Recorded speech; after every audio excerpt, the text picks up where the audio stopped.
The ranch lay on the edge of the dry plains, where the wind never rested and the soil gave only what it was forced to surrender.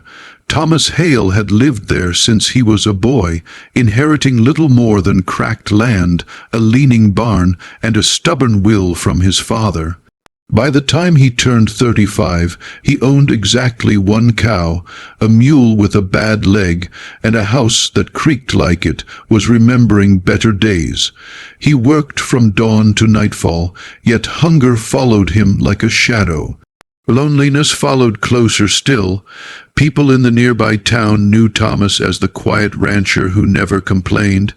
He came once a month to trade eggs or milk when he had them, always counting coins twice before handing them over.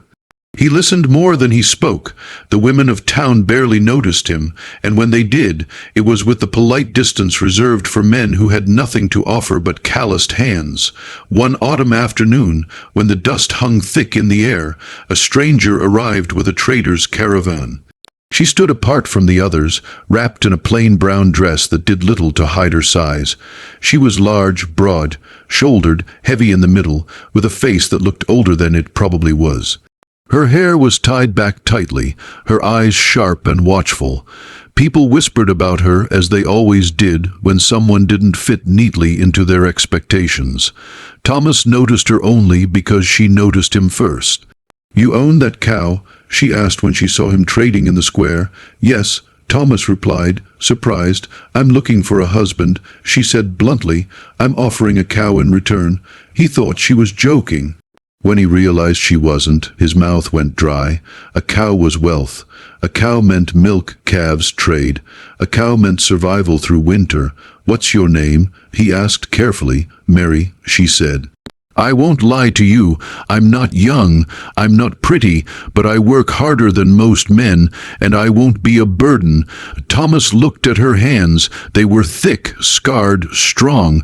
He thought of his empty house, his silent evenings, his fear of growing old alone.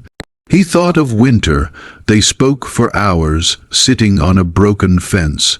Mary told him she had been passed from household to household since childhood, working for food, never staying long.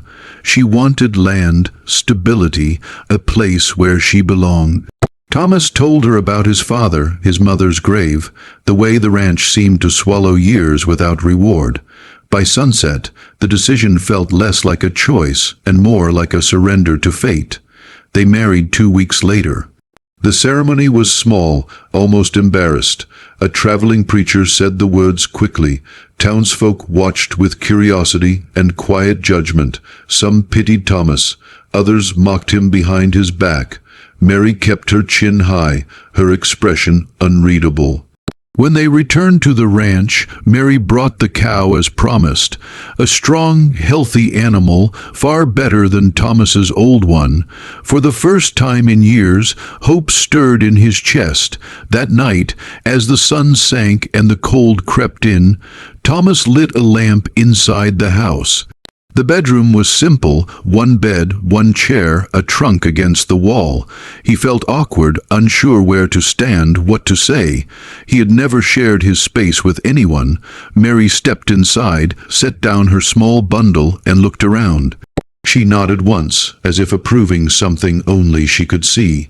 "I'll be right back," she said. She stepped out and returned moments later, then calmly closed the bedroom door and turned the lock. Thomas froze. "You don't trust me?" he asked, hurt creeping into his voice. Mary faced him slowly. "This isn't about trust." She sat on the edge of the bed, her weight causing the wood to creak. The lamp cast shadows across her face, deepening the lines there. "I need you to listen," she said, "and not interrupt." Thomas nodded. "I didn't marry you because of the cow," she began. "I offered it because men like you only see value when it has a price. But that cow is nothing compared to what I carry." He didn't understand. "I've lived with men before," she continued, "not as a wife, as labor, as something less than human. I've been hurt, I've been cornered. I've learned that the first night is when men believe they are owed something." Thomas felt heat rush to his face. I wouldn't, I know, Mary said gently, or at least I believe you wouldn't, but belief isn't enough for me anymore. She reached into her bundle and pulled out a folded paper. This is an agreement. I wrote it myself. We will share this house, this land, this work, but we will not share a bed unless we both ask for it. If that day never comes, then it never comes. She placed the paper on the table.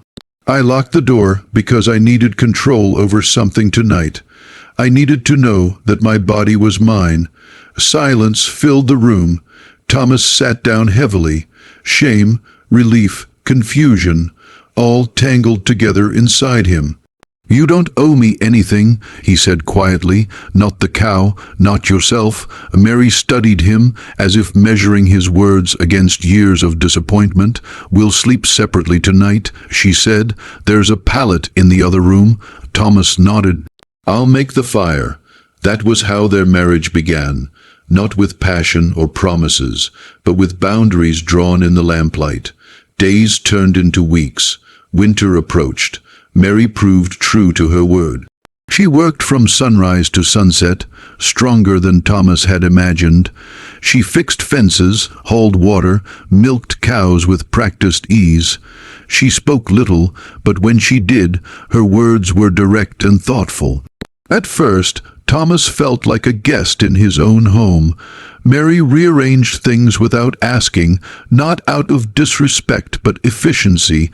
Slowly, he realized the ranch was changing. The animals were healthier. The pantry fuller. The land seemed less hostile. At night, they ate together, speaking of small things, weather, crops, repairs. They avoided deeper topics, as if afraid to disturb the fragile peace. Town gossip grew louder. People laughed at Thomas for marrying a woman like that. Mary heard it all when she went to trade, but she returned home with her back straight, refusing to let their words follow her inside. One evening, after a particularly hard day, Thomas found Mary sitting on the porch, staring out at the darkening fields. You ever regret it? He asked. Regret what? Marrying me. She thought for a long moment. No, do you? He shook his head. No. That answer surprised them both. Spring came, slow and stubborn. Calves were born. The ranch began to breathe again. Thomas laughed more. Mary smiled sometimes, small and fleeting, but real. Trust grew not from grand gestures, but from quiet consistency, from Thomas never touching her without permission, from Mary sharing stories of her past, piece by piece, like fragile glass. One night, months later, Mary didn't lock the bedroom door.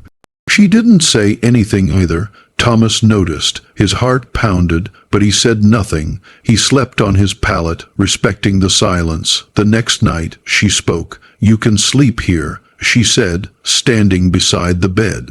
If you want, he did, fully clothed, on his side, with space between them. Nothing happened, yet everything changed. Over time, the space closed naturally, not forced, not rushed. Their connection grew from shared hardship, shared meals, shared mornings.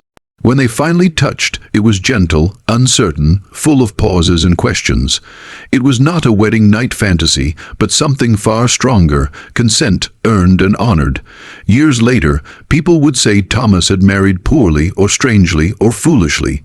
They would never know the truth, that a poor rancher and a so-called undesirable woman had built a life not on desperation, but on respect, that the locked door on their wedding night was not a rejection, but the first brick in a foundation that could not be shaken.